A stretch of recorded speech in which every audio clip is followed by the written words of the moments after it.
अस्सलाम वालेकुम, my name is dot इकराम आरिफ। जो आज हमारा टॉपिक ऑफ डिस्कशन है वो है बेचैनी की इलामात।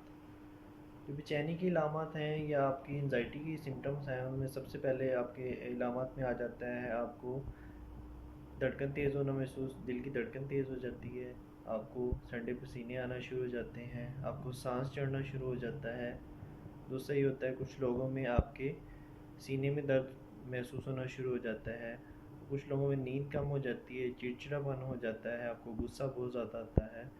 और एक अलामत होती है कि आप लोगों के साथ आपका बिहेवियर सही नहीं रहता, आप किसी काम पे फोकस नहीं कर सकते या आप इंटरेस्ट शो नहीं कर सकते। ये सारी एंजाइटी की अलामत हैं। इस वीडियो को फुल देखने के लिए एंजाइटी से मुतल्लिक मेरे चैनल पे ये वीडियो मौजूद है, आप जी जाके वहाँ एंजाइटी से मुतल्लिक ये वीडियो देख सकते हैं।